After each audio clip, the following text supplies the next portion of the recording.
everybody. My name is Kelly Thayer. I'm the Assistant Director of Development here at the Ogunquit Playhouse, and we are continuing our Checking In series with the one, the only, Scott Moreau. Woohoo!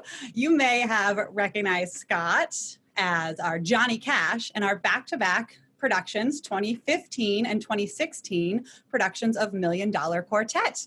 One of my favorites. Scott, how are you? It's so good to see you. Good to see you too, Kelly. I'm doing pretty well, thanks. Considering everything. Yeah, considering where we are and what's going on. So where are you? Let's give the viewers a glimpse of where Scott is now. I am in New York City. I'm in the Bronx, up in Riverdale, which is sort of just north of the city. Safe and sound on my couch with my cats looking on to figure out what's going on. Yeah. Excellent. Well, it's so good to see you. And I know it's such a weird time, but we miss everyone at the Playhouse. And, Million Dollar Quartet was one of our favorite shows, and not just us personally. Our fans and our patrons loved Million Dollar Quartet. I mean, there's not a lot of shows that we bring back the next season, and yours is one of them. So how was it being a part of it? Oh, it's just amazing. I mean, I've been doing Million Dollar Quartet now for almost 10 years. I started with the first national Broadway tour that went out in 2011. And I had just basically closed that tour. And then I went out to Las Vegas for a little bit. And, to be able to do the regional premiere of the show in my home state of Maine, it was just amazing.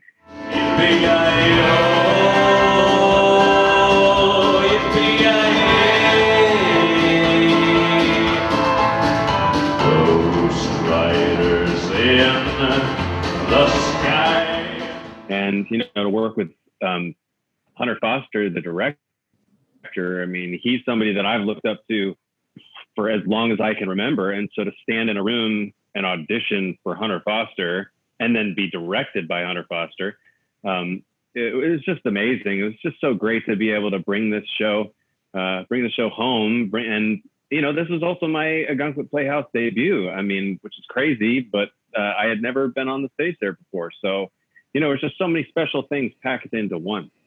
Yeah, and that's actually a great point fellow Maine native, woo-woo, I always love our Mainers. Mm-hmm. And a lot of people don't realize that even though we are in Maine, we don't do our casting in Maine. It's in New York or Boston sometimes. So there's very few Mainers that cross our stage, and it's great that you are one of them. Yeah, I mean, I don't get to perform in Maine all that often, save for being on tour. Like when I was on tour with the show, we played the Merrill Auditorium and the Cross Arena up in Bangor. That was one of the first times I had performed in Maine in quite a long time before I was on stage in Ogunquit. In fact, I was on tour when I was auditioning for Ogunquit. We were in New Jersey, I believe, and I took a train ride in, went into the audition. Hunter asked me a bunch of questions about, our mutual friends from the Broadway production and the touring production. And he said, "So when did you finish touring?" And I said, "I haven't finished touring. I mean, I have a show tonight. I had a show last night in Jersey, and I have a show tonight in New Haven." He was like, "Wait, say that again.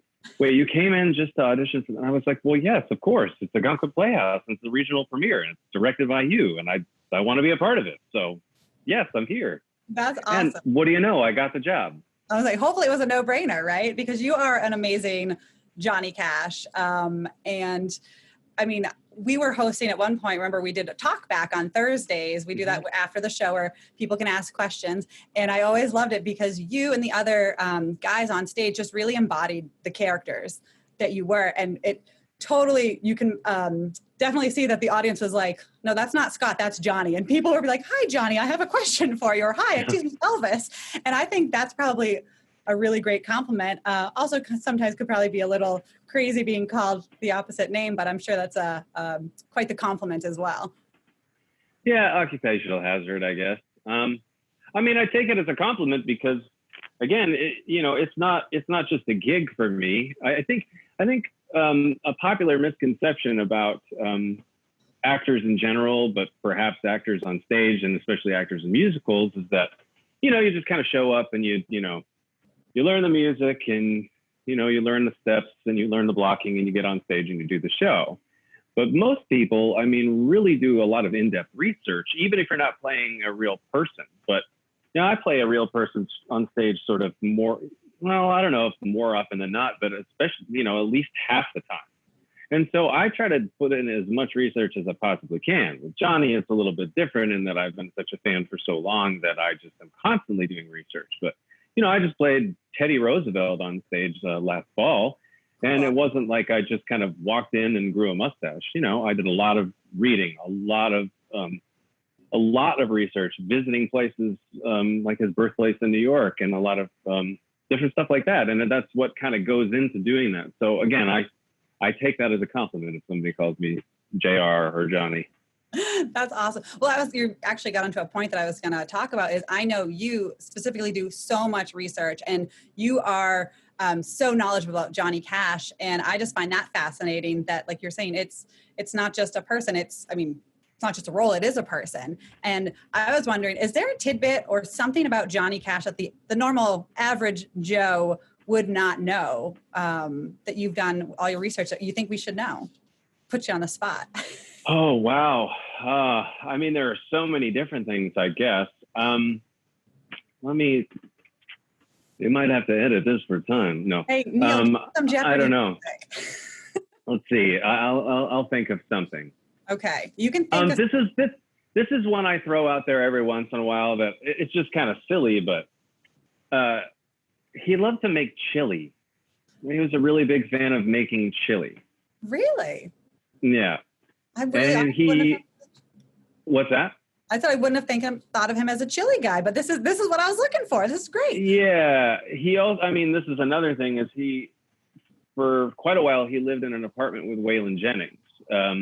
After his divorce from his first wife, Vivian, and sort of before he had kicked the pills and before he proposed to and finally married June Carter, he lived in an apartment on the Gallatin Pike in Nashville or outside of Nashville with Waylon Jennings. And if you can imagine the two of them on various substances at the same time, hiding them from each other, living in an apartment, it's about what it sounds like.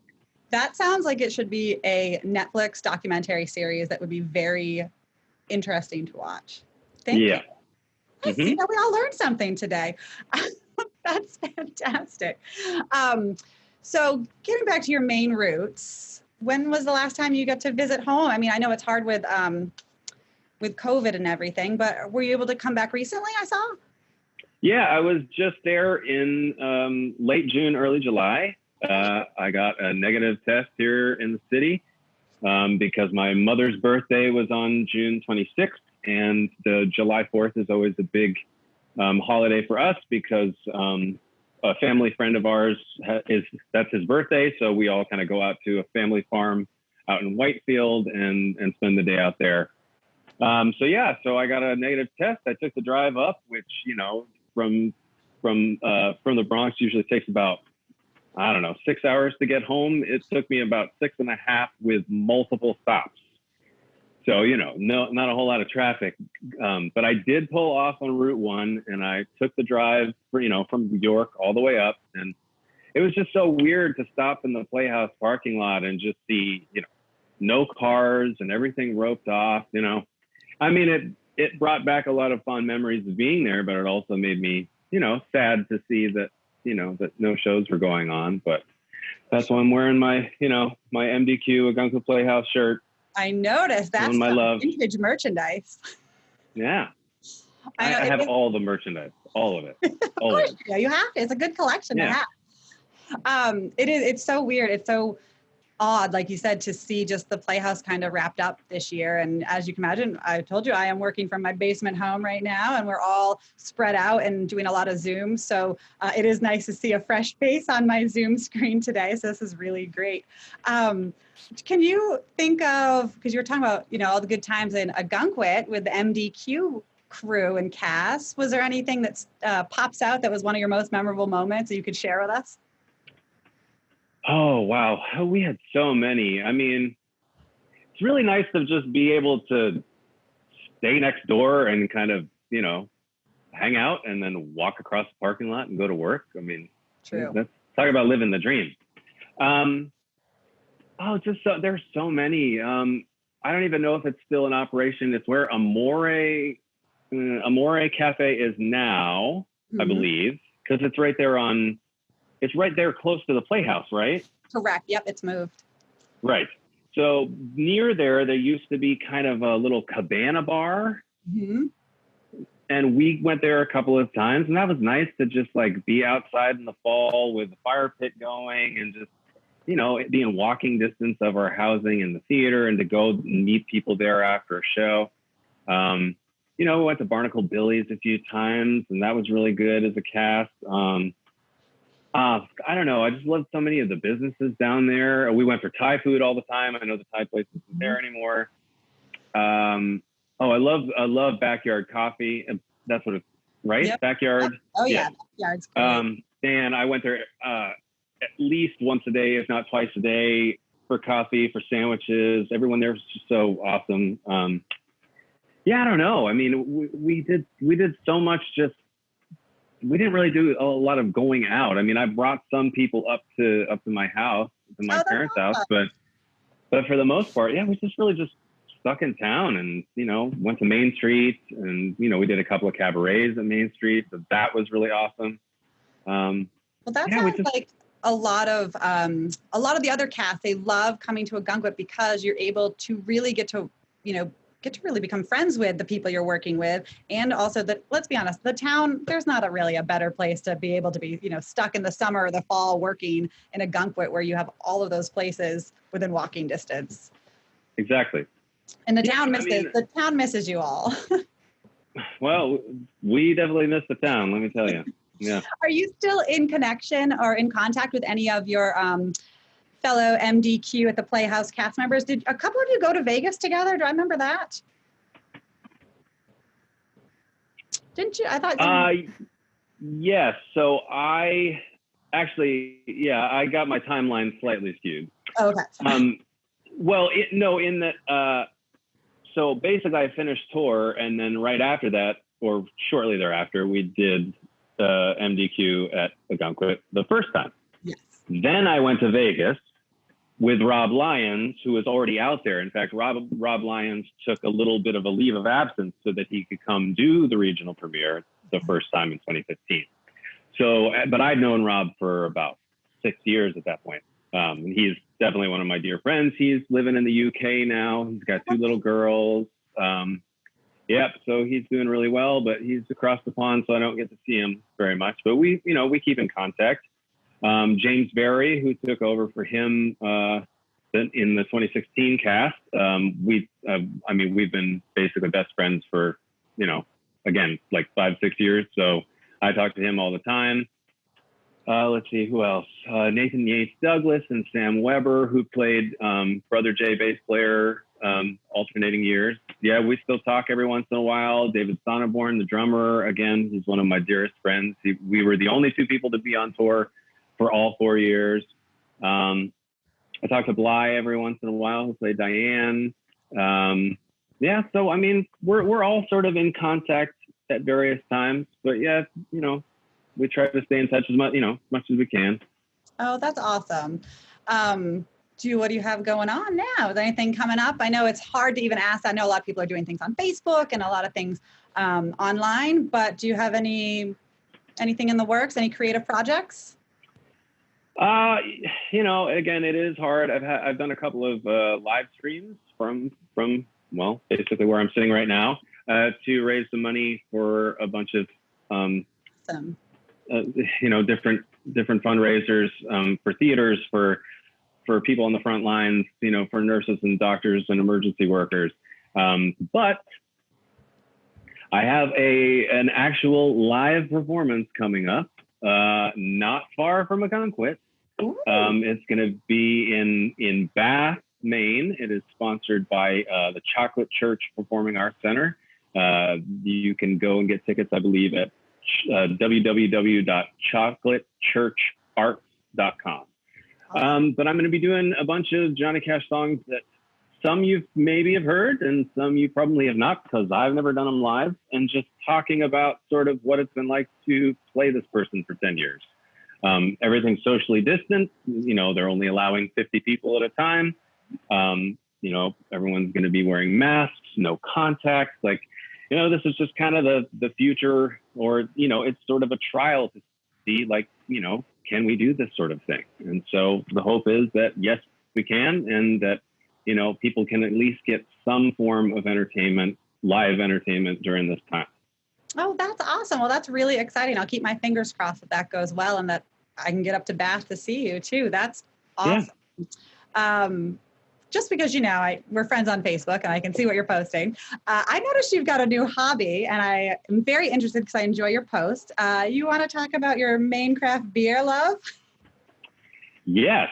So, I mean, I guess I've been into craft beer for a while anyway, but I've gotten more into it in the last couple of years for a couple of reasons. One, with all my traveling, you know, any place I go, I want to try, you know, whatever craft beer they have. Sometimes it's a hit, sometimes it's a miss. But the amount of breweries in Maine per capita is pretty ridiculous, especially when you realize the quality of Maine breweries. So, yeah, I've just been kind of spreading my wings and going to as many places as possible. You know, sometimes it's hard in my travels now because, you know, limited hours and limited seating. Like, I'm not really going to those places to sit while I'm driving north anyway. I'm mostly picking up cans or growlers. But yeah, I mean, there's so many amazing breweries in Maine and distilleries too, not just breweries. But yeah, so I've just been kind of buying some 4-packs and bringing them back here, and, you know, one at a time, just sort of testing them out, tasting them, and telling people what I think about them. Not only that. So what would you give our viewers as a good Maine summer beer right now that you're finding? Ooh, Maine summer beer. Or something that makes There's definitely what's that? Or something that makes you feel like summer. Oh, I mean, I don't know that you could ever go wrong with Sea Dog Brewery's Blue Paw Blueberry Wheat Ale. I mean, that's my favorite beer, period. And it definitely makes me feel like Maine and feel like summer. There's actually another great beer from Bunker Brewing in Portland. It's a little off the beaten path, totally worth it. They have one called, it's a Hacienda Lime. It's very summery. It's sort of like, yeah, it's a Mexican style lager with a hint of lime in it. Really, really good. And I know that the Maine Blue Paw, I've had a margarita made with the Blue Paw, and it was very delicious. So beer is quite versatile. Wow. Yes, of course it is. Yes. Now, with that, we're getting a little crazy. How about, so Brian Swayze has the rapid fire questions that he asks at the end of his interviews for 2 minutes. I figured I'm going to change it up a little bit. Let's go would you rather for 1 minute. You feel like we can do it? Oh yeah, I'm confident we can do this. Yeah. Okay, I'd like to preface this with all of these questions came off the internet. I did not personally make these, so if some of them are weird, thank the internet for that. So let me get my timer up, and we are going to go in 3, 2, 1. Would you rather eat no candy at Halloween or no turkey at Thanksgiving? No candy at Halloween. Would you rather have free Wi-Fi wherever you go or free coffee whenever you want? Free coffee whenever I want. Would you rather live in an amusement park or a zoo? Amusement park. Would you rather eat only pizza for 1 year or not be able to eat pizza for 1 year? Only pizza for 1 year. Would you rather lose your sense of taste or your sense of smell? Lose my sense of smell. Would you rather wrestle a bear or wrestle an alligator? Alligator. Okay. Would you rather have a pet dinosaur or a pet dragon? Dinosaur. Would you rather only be able to whisper or only be able to shout? Whisper. Would you rather give up chocolate for 1 year or your phone for a month? Chocolate for a year. Would you rather talk like Yoda or breathe like Darth Vader? Talk like Yoda. Oh no, the timer's already up. All right, I'm going to finish a couple. Neil, give me a few more. All right. All right, how about, would you rather have to wait in line or always have a parking spot? Always have a parking spot. Okay, and I'm going to end on this weird one. Would you rather eat a raw potato or a whole lime? Raw potato. All right, interesting. That's the Maine boy in you. Oh, well, if we didn't learn a lot from those questions, I don't know what we would. I mean, you know, as much as they're random, I feel like they give you some insight. I mean, there are things that are very important and things that are not so important. I mean, coffee, what you've learned about me, coffee and pizza, very important. I agree. Parking space, also important. But that's important to anyone who lives in New York. For sure. So. I think exactly. If you ask that to someone, you know, in Maine, they might say line because we always usually mostly have a parking spot. So exactly. Scott, this has been awesome. Is there anything else that you would like to share with your Ogunquit Playhouse fans and family? I mean, like I said, we all miss you. MDQ, Million Dollar Quartet, was one of our most fan favorite and loved shows. And I'm just so happy that we get to share some time with you. We miss you all. No, we miss you too. I can't think of anything other than, you know, I would love to be back in Ogunquit soon. You know, the hope is as the curve flattens, as Maine is able to open up a little bit more, places like the Playhouse and, you know, other theaters around the state are hopefully going to be able to have some sort of events and fundraising. And basically, we hope that you just kind of stick it out and support these theaters as much as you possibly can. And again, support the businesses in Ogunquit and in the surrounding areas that you would have supported if you were going to the theater. You know, go out for dinner one evening at a place that's open. You know, take a little staycation and stay at one of the motels on the water. You know, just to be able to help those places that are struggling just as much as the Playhouse is for not being open. Awesome. Thank you. Well said. We couldn't have said it any better. So we will leave on that note. But thank you so much. Make sure you check out Scott on Facebook and Instagram and all of those things that the kids do on the internet these days, right? Yep. You can find me, mostly it's at Scott Moreau, like my name without T's. So SCOMOREAU. Perfect. We'll put it right here with the editing magic. Awesome. Thanks so much. We'll talk to you soon.